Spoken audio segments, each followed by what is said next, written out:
There are numerous instances of involuntary labor by women, cooking, cleaning, sheltering, militants, sexually violence and assault on women.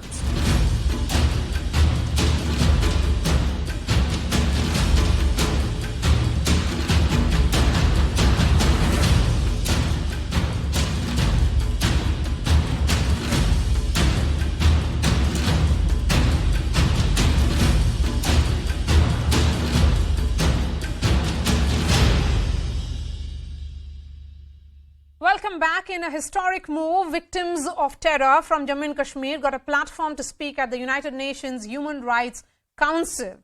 Just days after Pakistan Prime Minister Shehbaz Sharif played the Kashmir card once again at the Global Forum, accusing India of illegally and unilaterally occupying Kashmir. They have accused Pakistan of threatening locals, using their homes as safe houses, forcing them to speak against the Indian government and sexually assaulting women in the valley. After decades, they have been given a platform to counter Pakistan's propaganda and that terrorism is solely an internal problem in the valley and not exported from Pakistan. External Affairs Minister S. Jaishankar has also hit out at Pakistan, calling them experts of international terror. This comes after two terror attacks in Udhampur and Pulwama right ahead of Home Minister Amit Shah's 3-day visit to Jammu and Kashmir. The Home Minister has now touched down in Jammu and is leading the centre's campaign for a security and Vikas revamp of the Union Territory. The security situation in the Kashmir Valley remains delicate, namely for migrants and Kashmiri Pandits. But the crackdown on terror continues amidst a major development push to achieve normalcy. Is the centre now waging an international battle of optics to challenge Pakistan's propaganda? Joining me on the show, Tuhin Sinha, spokesperson of the BJP, Sushil Pandit, activist, Kashmiri Pandit, Ahmad Ayaz is a political analyst. We also have Ashok Sajanhar, former diplomat, and Abdul Samad Yaqub. He is the spokesperson of PTI, Pakistan Tehreek-e-Insaf. Ambassador Sajanhar, repeatedly Pakistan has used international platforms to send a message convenient for itself regarding Kashmir. It was always about India versus Kashmir. Do you think that is being effectively countered by India repeatedly? If you look at it, since September 2021, India has been pretty vocal that Kashmir is an integral part and that Pakistan has no stakes whatsoever. And this move at the UNHRC, when Kashmiris themselves said that it's Pakistan which is actually bringing in terror in the valley and it's not something that's internal. Well, thank you very much, Marya, for having me on your program. You know, I would say that this is one of the steps, a very important step in, putting paid to the Pakistani propaganda. You know, India has been really talking about the cross-border terrorism, international terrorism, how Kashmir and, of course, many other parts of India have also been suffering as a result of terrorism that we have had to face for last 20-30 years. But I think this is a very welcome move, because when our Kashmiri brethren and sisters, they go to any of the international platforms, UNHRC or other places, I think the manner in which they speak, because they are the ones who have gone through this experience. It's not like someone who might be reading from a notes or something, but these are the people who feel what they are saying. They are saying from their own personal experience. And I think this empathy will really travel across to all the listeners and to all the viewers. So I think this is a very welcome move. Of course, this needs to be done, Marya, in addition to what we have been doing elsewhere, in the past, and should continue to do.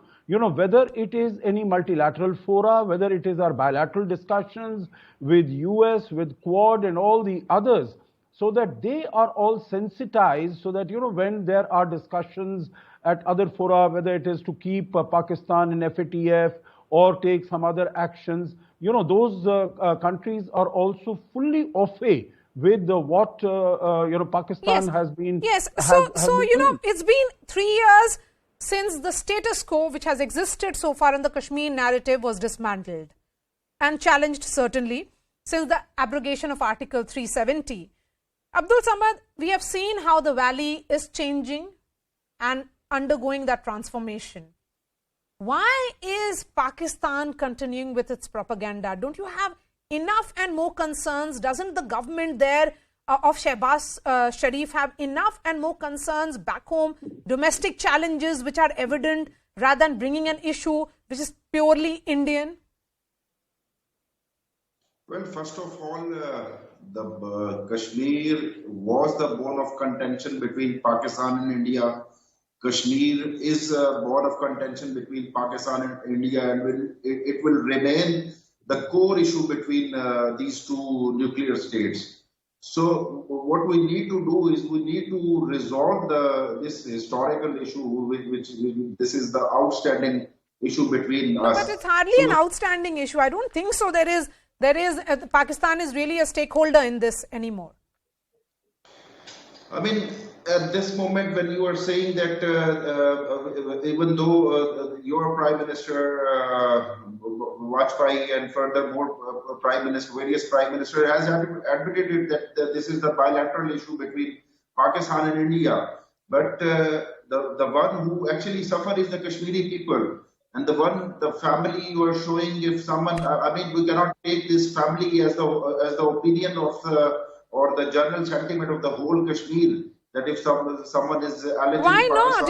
If the family is a victim of target by Pakistan, if the family is of a Kashmiri minority, the Hindus of Kashmir, and they are being targeted by Pakistan, then they are a stakeholder and they represent Kashmir. Go ahead, Tuhin Sinha, respond to him. Good evening, Marya. You know, I think the Pakistan needs to grow out of the delusion that it has any stake in Kashmir.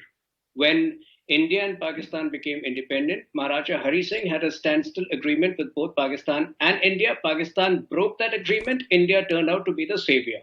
So I think from that point onwards, Pakistan should have moved away. And I think had they not been so delusional, they would have saved a lot of lives and would have been a progressive nation. Now, coming back to the recent development, I think it's a path-breaking moment in the history of Kashmir, and also in the way human rights movement has evolved in India, because till a few years ago, people like Teesta Setalwad had basically distorted the entire human rights movement. We need to acknowledge that the biggest victims of human rights are, the human rights violations are mostly and in all cases perpetrated by terrorists. If you realize the changes which have happened in Kashmir, we no longer refer to the word separatist. The people who have harmed the people of Kashmir are outright terrorists. That's point number one. Point number two, Pakistan again is being called out, and it is about time that with all the problems Pakistan is facing, finally it realizes that it has no business in Kashmir and moves out. And obviously, all of it has happened because of the wonderful diplomatic prowess that India enjoys under leadership of Modi ji and Mr. Jaishankar. Yes, and since September 2021, we have seen how India has not only called out Pakistan, but they have also rejected UNHRC chief Michelle Bachelet's criticism of the situation then. And India had said that it is unwarranted remarks, do not reflect the ground reality. Sushil Pandit, the counter can also be that normalcy narrative. How do we forget that there has been targeted killings of Hindus since the first killing of Rahul Bhatt on May 12th? There have been targeted killings of Hindu minorities in the region. That's true, Marya. There is a relentlessness about this campaign, which neither is separatism, nor is militancy or terrorism. It should be called by the name they give themselves. It is jihad. It is pure, naked, unadulterated jihad. They check the identities of people before they kill them. This is on very clearly religious identity lines. And that is why the Hindu minority of Kashmir has been cleansed. There is a genocide for which Pakistan cannot escape blame. They have funded it, they have armed it, and they have caused it. Now, as far as continuous killings are concerned, it is the responsibility of Indian state, who still do not go and all out eliminate this scourge which continues to fester in Kashmir, because this winning hearts and minds mania continues to bind the security forces as well as the political will. Those who are tasked with the job of providing security and breaking the back of jihad in Kashmir are still confused, which is why on ground they only respond to the challenges, respond to the carnage, and not, they have given up cordon and search, cordon and destroy. You know, they have given yes, up Abdul Yaqub, that is the truth of Kashmir. That it's terrorism which is being sponsored by across the border from Pakistan, which is leading to these killings. Minorities who are being killed by terrorists, likes of Rajni Bala, Kashmiri Hindu teacher. There has been a killing of a migrant laborer. All of them killed only because they were going to be part of the narrative of Naya Kashmir. Abdul Yaqub will respond, and then I'll go back to Sushil Pandit. Go ahead. Well, first of all, it is very clear that minority anywhere in the world, any part of the world, if they are suffered, if they are victimized, if they are terrorized, I will strongly condemn it. This should be very clearly conveyed. The second part is again, I would say that this is the outstanding issue from the 75 years. And you will keep accusing Pakistan for standing war. Sushil Pandit, respond to this. I don't know from where it is. Where has this outstanding issue come up? No, this is sanctimoniousness. This sanctimonious condemnation of minorities being killed. One should look at one's own country. You have eliminated Hindus from Pakistan. They are dwindled to less than 1.5% of your population. What is your condemnation worth? Nothing. Minor girls are abducted every year and forcibly converted and married off to middle-aged Muslim men. You please look at what is happening in Pakistan to minorities. And this sanctimonious condemnation will not work. You have committed a genocide of non-Muslims in Pakistan. And you have funded and armed a genocide of minorities, non-Muslims in Kashmir. Face this fact. This blind condemnation will not work. So even if you are not accepting my condemnation, I mean, show some grace. I mean, show some grace to accept the condemnation.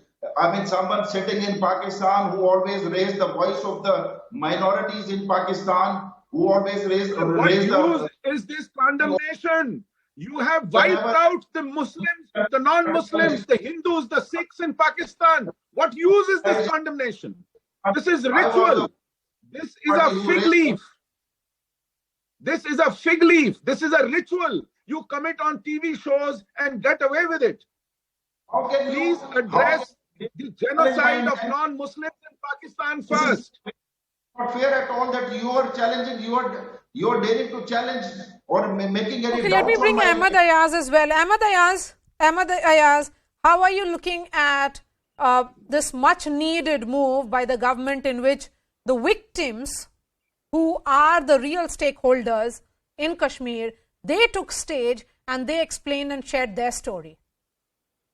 You see, it is true that Kashmir had been a bone of contention between India and Pakistan since 1947, and the matter was taken to the UN, and there were many bilateral meetings thereafter, one in Agra, and then one in Shimla, and then summit, Agra summit. Let's talk about present. Let's talk about India post abrogation of Article 370 and 2019.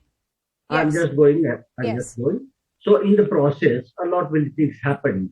As we call it, because of the military and then militant encounters, a lot of, fears have been, people got killed and fears. I know my history, Mr. Ayaz. Can you just come to the point, please?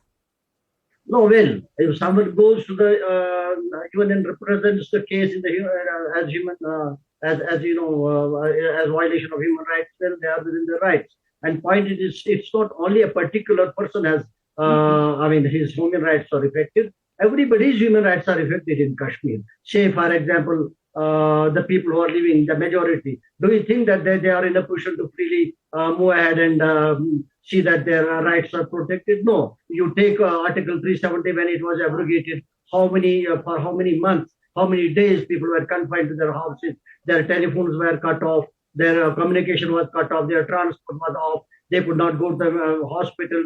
You see, everybody has suffered the human rights because of this conflict. We can't say, no, it's only Hindu or a particular person. Everybody is an effect of this conflict, and even now also, we continue with that violation. We don't really move. You see, what exactly mean the human rights violation? We are living in a particular state or a country. The point being made by those who spoke at UNHRC was that this is exported terrorism, that it is coming from Pakistan. And that is the reason why you cannot have that general idea or general viewpoint of everybody suffering. That is where you give in to the false propaganda that is coming from. Yes, Sushil Pandit, go ahead. You wanted to make a point. Yes. Let's have Sushil Pandit and Ahmad Ayaz on the screen. Yes. The vacuousness of such claims is evident when lack of internet and telephone lines is violation of human rights. But a genocide of minorities is not even accounted for. Do you see the moral equivalence that everybody is suffering? One is suffering the lack of communication, and another is suffering a complete lack of life. And these two are comparables. This is what we have reduced this farce to. This is incredible, coming from a seasoned journalist, an experienced man sitting and commenting on Kashmir. That is why the hypocrisy needs to be called out every time such equivalences are cited. I'll give the final words to Ashok Sajan. I would just respond. Yes, quickly. Ahmad Ayaz, 20 seconds. I never mean that the Kashmiri Pandits' human rights have not been violated or they are not affected. I never mean that. I say in a one way and the others in a different way. No, the point here is false equivalences. You are talking about, the problem here is the argument that is being talked about in this context. You're talking about everybody, that there is no everybody here. On one hand, there is a targeted killing of minorities. I never mean compare. I am not comparing. Rahul Bhatt and Rajni Balas, what was their crime? Yeah, absolutely. What was their crime? Let's talk about them. Let's put the spotlight on those who deserve, not make a generic argument. Let me give the final words to Ashok Sajanar. Ashok Sajanar. Thank you very much, Marya. Thank you. Increasingly, we are seeing India effectively communicating its point of view and really saying to the world that this is unwarranted. That this kind of building of lies around Kashmir is unwarranted. No, absolutely. I quite agree. And what our the panelist from Pakistan is saying, that this is a bilateral issue. Maybe to an extent, I would agree with him that this is a bilateral issue because the Pakistan occupied Kashmir is still under the illegal occupation of Pakistan. So that is an issue that we have to resolve with Pakistan. That is an area that we have to get back from them. But of course, I do not agree with him that the core issue is that of Kashmir between the two countries. He should understand that the core issue between the two countries is of terrorism. Once terrorism from Pakistan stops, maybe we can start moving forward. The final point, Marya, I would like to make is, those people, not only in your panel, but also internationally, who are trying to equate this disruption of communication and internet with loss of life. If the internet is disrupted, it is done temporarily to provide security to the people. Also, if there are issues, there is always a remedy available domestically, whether it is the National Human Rights Commission or others. What is coming from across the border, there are no remedies for that. They will come and they will kill people and they will go away. Absolutely. So, I don't think there is any equivalence whatsoever. Absolutely. Ashok Sajan, I really appreciate your time. Thank you so much. Abdul Samad Yaqub, Ahmad Ayaz, Sushil Pandit and Tuhin Sinha. We're slipping into a short break. Coming up, outrage on the streets of Afghanistan after terrorists target an education center in Kabul. killing over 50 people, women are now leading the charge, demanding justice.